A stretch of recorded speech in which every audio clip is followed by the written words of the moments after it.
The food of Mexico combines influences brought by the Spanish conquistadors with a diverse range of native culinary ingredients. It is full of intense flavors, is rich in variety, and steeped in ancient tradition. Join us as we explore the cultural flavors of Mexico.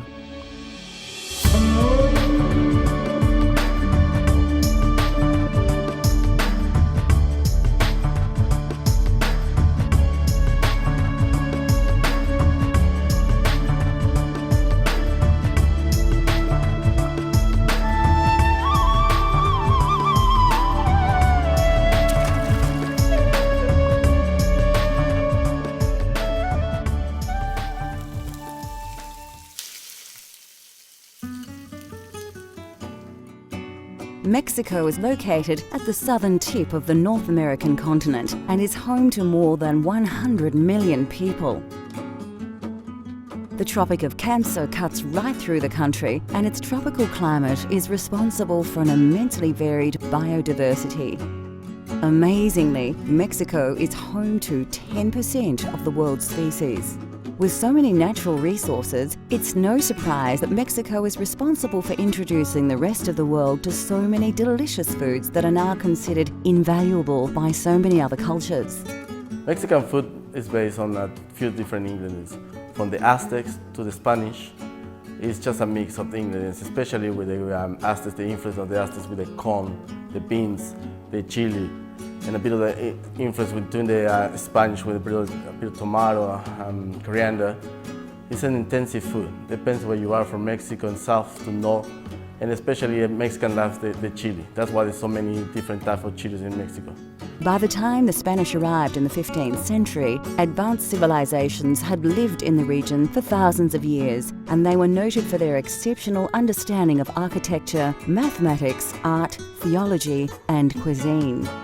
It is, after all, the Aztecs that we have to thank for that fine delicacy that we all call chocolate. Not to be confused with the Americanized Tex-Mex, Mexican cuisine is a fusion of indigenous tradition and the culinary influences of its Spanish colonists.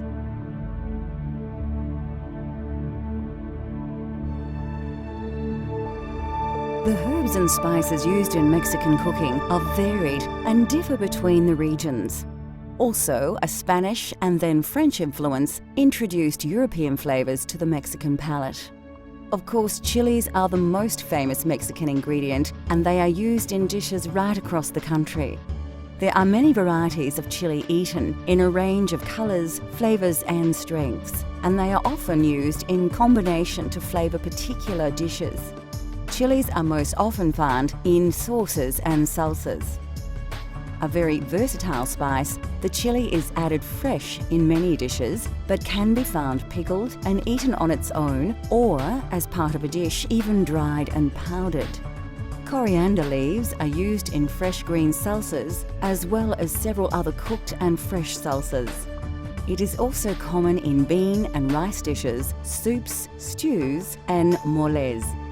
Less frequently, the seeds are ground and added to stews. In Mexico, coriander is called cilantro and is an important ingredient of guacamole. Used whole or ground in a wide variety of Mexican stews and soups, cumin is loved for its aromatic flavor and is one of the country's most widely used spices, especially when cooking meats. Popular European herbs like marjoram, thyme, and oregano are found in many tomato-based dishes and chowders. They are most often added to dishes dried, oregano being the most often used by far.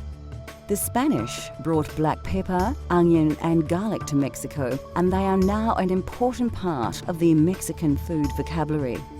Many dishes use onion or onion powder, and garlic is valued for its distinct flavor. Although not native to Mexico, cinnamon is a common spice flavoring many desserts. Of course, chocolate is part and parcel of the Mexican dessert diet, and cinnamon is an excellent complement along with fruit and nuts. A spice that is native to Mexico is vanilla. The vanilla pod is used to flavor cakes, custards, and desserts like this delicious Mexican flan we will cook later in the show. Of course, there are many more spices and herbs used in Mexican cuisine, some native, some introduced, but all adding to the cultural flavors of Mexico.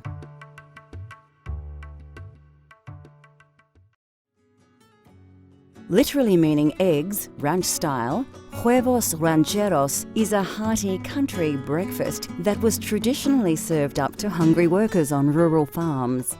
Huevos Rancheros are very popular. It's one of the main breakfasts in all around Mexico, actually. It's a different ways to make Huevos Rancheros. A lot of people, and especially in north of Mexico, they use more the corn tortilla. The Huevos Rancheros, it could be as a dry tomato, or could be like a salsa. And it's quite a rich breakfast that the rancheros used to love, coming back from after a big journey in the morning, come back 11 o'clock, and they were expecting a nice breakfast. That's when they made the Huevos Rancheros.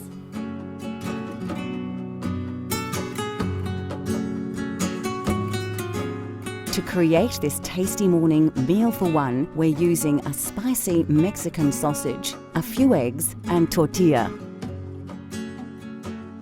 We've chosen fresh pecorino, but any cheese would do. You also need a touch of cream. A few basic ingredients are required to prepare a fresh salsa, and of course don't forget a little chili.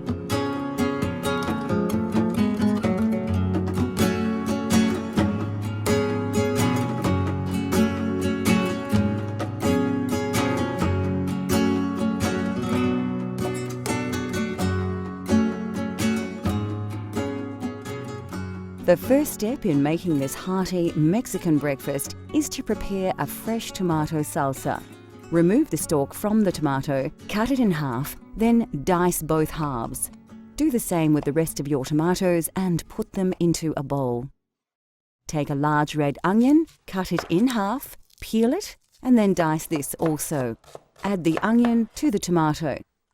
Next, cut a small section from a cucumber and using a potato peeler, carefully peel the cucumber. Then slice it lengthwise a few times and then into small cubes. Add the diced cucumber to the bowl. Grab a bunch of coriander, then take a few sprigs, fold them in half and roughly chop them. Place these on top of the other salsa ingredients. Now that's it for the salsa. Now we're gonna do is grab a bit of olive oil. Then we just season it with a bit of salt and cracked pepper. And the following thing you do is just mix it up. Give the salsa a good mix and put it to one side. Now, to get going with the main breakfast. Slice a spicy Mexican sausage into small pieces. Then place the sausage onto a small round baking tray that has been covered with silver foil. Pop the sausage into a preheated oven at around 180 degrees. Next, take 2 tortillas and place these onto a similar foil-covered baking tray. Slice off some generous portions of cheese. We're using pecorino and place them on top of the tortilla. And the last thing we need to do is just make some scrambled eggs.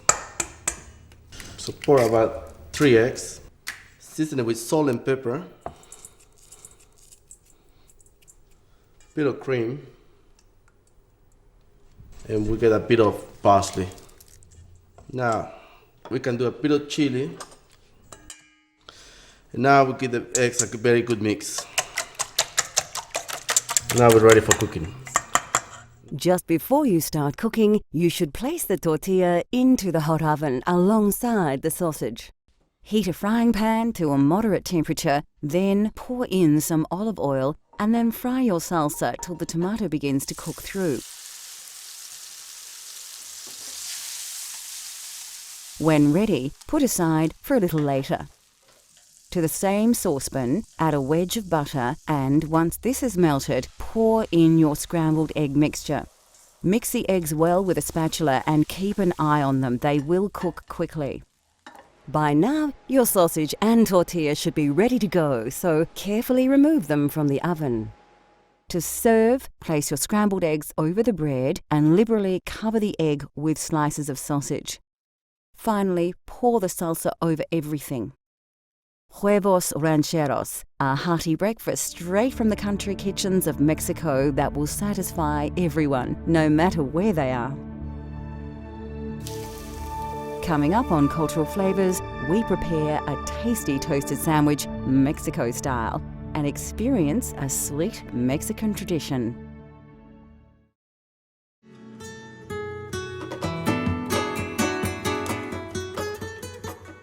Tinga de pollo literally means spicy stewed chicken tostadas. It is quick and easy to prepare and makes the perfect midday snack.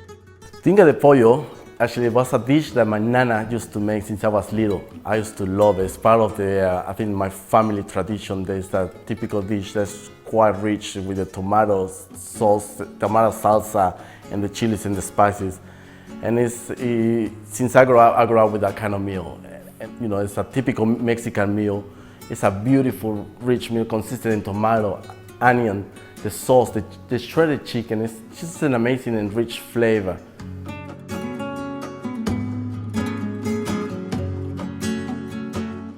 Today we'll show you how to prepare enough ingredients to feed around 4 hungry guests.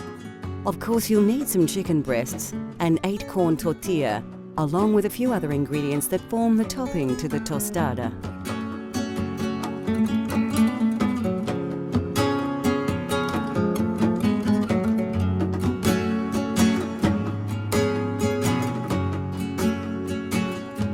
For the salsa, you'll need about 5 medium-sized tomatoes, a brown onion and some garlic.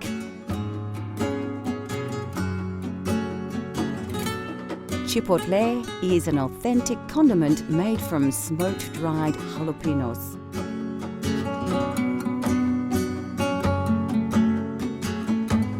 Your first step in preparing tinga de pollo is to chop an onion.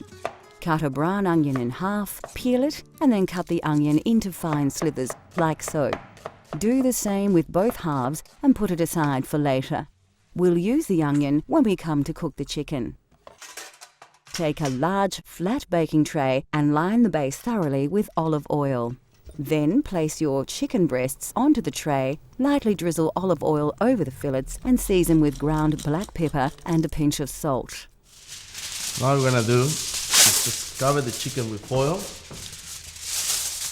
and put in the oven at 260 degrees for about 17 minutes. Now is the time to start work on a tangy salsa sauce, which we will use to marinate our chicken. Peel a clove of garlic and place it into the food blender. Next, take a tomato, remove its stalk, chop it in half, and add this to the garlic. Do the same with the rest of the tomatoes, about 4 more in total. Add about 2 tablespoons of chipotle. This will give the sauce a smoky and spicy flavor. Then, season with a good pinch of salt. Finally, pour about a cup of water over the ingredients before blending until the contents become a fine liquid. Set this aside for later. We will now prepare the toppings for our tostadas. Finely slice some iceberg lettuce, then take some feta cheese and dice it into small cubes. By now, your chicken should be ready to remove from the oven. Using your fingers, shred the chicken into small pieces. This should be quite easy to do while the chicken is still warm and moist. Now we can start the process of stewing the chicken. Heat a pan to a medium heat and drizzle with oil. Add the onion slices and allow them to cook gently. Keep turning them to ensure that they do not burn. Once the onions have browned slightly, pour the tomato salsa that we prepared earlier over them.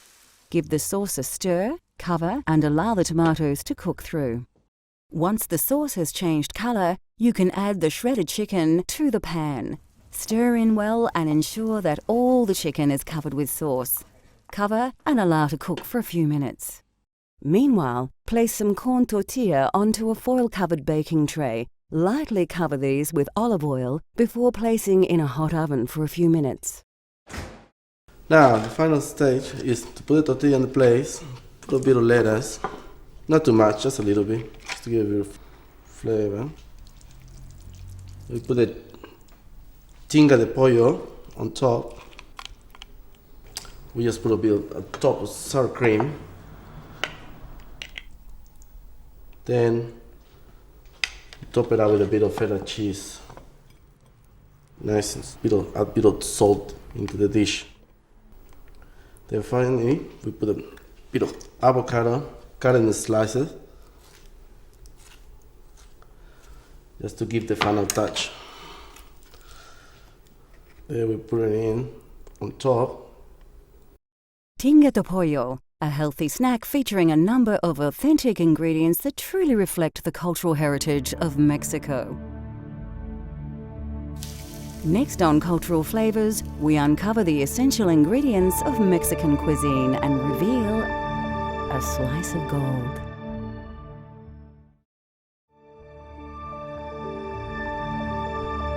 Mexican food is one of those unique cuisines that has established a reputation as one of classic flavors.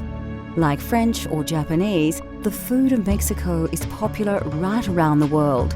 So what is Mexican food and why is it so popular? Mexico is a land that is rich in produce that has influenced the cooking of the entire globe. Let's take a look at some of Mexico's gifts to the culinary world. First of all, corn or maize. Native to Mexico, corn was first cultivated and eaten by the Aztecs and Mayans, and is now the most cultivated grain in the Americas. Eaten fresh off the cob as a side dish or used as an ingredient, corn is the staple grain of the country. In Mexico, maize is ground into flour and used to make famous Mexican treats like cornbread and tortilla. Tortillas are the basis for many traditional and recognizable Mexican dishes.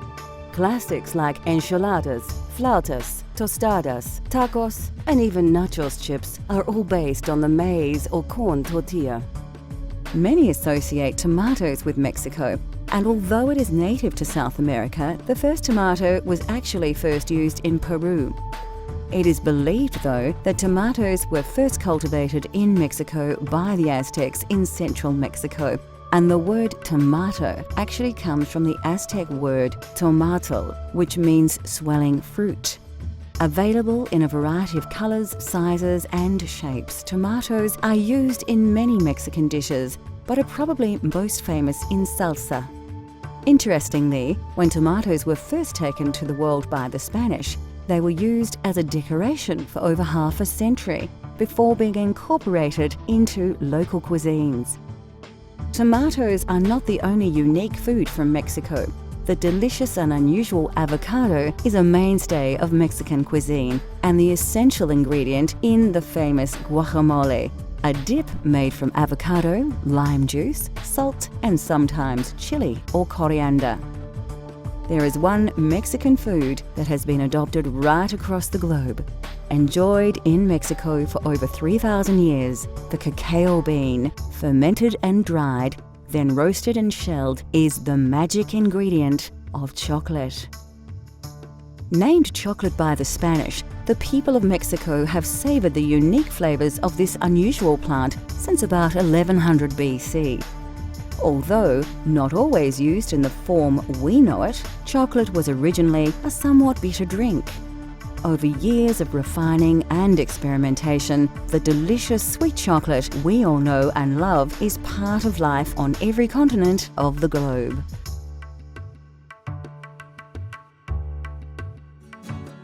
Desserts have always been very popular across all of Mexico, and locals enjoy a great variety of tasty sweets. One of the most famous is the classic Mexican flan. Originally introduced by the conquistadors of Spain, the flan has become so synonymous with Central America that now this delicious dessert is actually called Mexican flan. The Mexican flan, it is a Spanish influence, but Mexicans took over and changed the ingredients a little bit. They play with the ingredients, especially using the cheese, which the Spanish never did, which makes it authentic, makes it different. It's more rich, it's got more flavor than the typical Spanish flan. That's why we adopt the Mexican flan, and that's why people call it Mexican flan.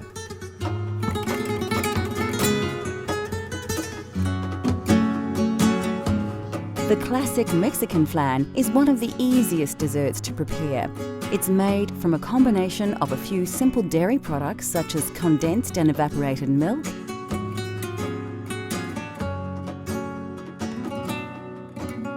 as well as cream cheese. You'll also require caster sugar, vanilla essence, and fresh summer fruits. Bear in mind that you will need a pressure cooker in order to complete this recipe, which should make around 10 servings. First, take an electric blender and crack an egg into it. You'll need 6 eggs, all of which should be cracked straight into the blender. Once you have added all your eggs, place about 100 grams of cream cheese into the blender. Then pour about 125 ml of condensed milk and about the same amount of evaporated milk into the mix. Now the last thing we need to do is to put a vanilla essence into the blender. Just 1 teaspoon. Cover it up and blend it for about a minute. Take your caster sugar and evenly line the base of a circular baking tin with about 4 dessert spoons of sugar. Light your stove and place the baking tray directly over a moderate heat. Gently but frequently agitate the sugar until the sugar turns into a dark caramel-coloured liquid. It is important that you don't let the caramel burn, as this will ruin its flavour. Put a large pressure cooker onto the stove and place the baking tray inside at the base of the pressure cooker. Now you can add the vanilla cream we made earlier by carefully pouring it into the baking tray. Once you've done this, pop the lid on the pressure cooker and seal its lid tight. You will need to allow the flan to cook for just 15 minutes only. Mexican flans go perfectly with fresh fruit and berries. To prepare these, take a strawberry and slice off its top. Turn it upside down, then carefully slice it lengthwise, but not all the way through. Now spread the strawberry wide like so, and add as many strawberries as you like. When ready, remove the tin and place it upside down on a large plate. Carefully remove it, then spoon any remaining caramel over the top of the flan. Finally, cut into triangles and enjoy with fresh summer fruit and a strong shot of espresso. The food of Mexico is a combination of influences from both the New and Old worlds. Christopher Columbus and the conquistadors introduced many new staples to its shores, yet, even to this day, it is the original food of the indigenous people that still plays the greatest role in defining Mexican food culture. Corn, avocado, vanilla, and of course chocolate, to name just a few, all originated from pre-Columbian Mexico. Yet all these ingredients could easily be considered staples of any number of other countries. Known for its varied flavours, colourful decoration and wide variety of ingredients, Mexican food continues to grow in popularity around the world. Cultural Flavours continues to explore the world through the diversity of food. From Nepal to Japan, France to Korea, let Cultural Flavours take you on a gastronomic journey so you can experience the tastes of the globe at home.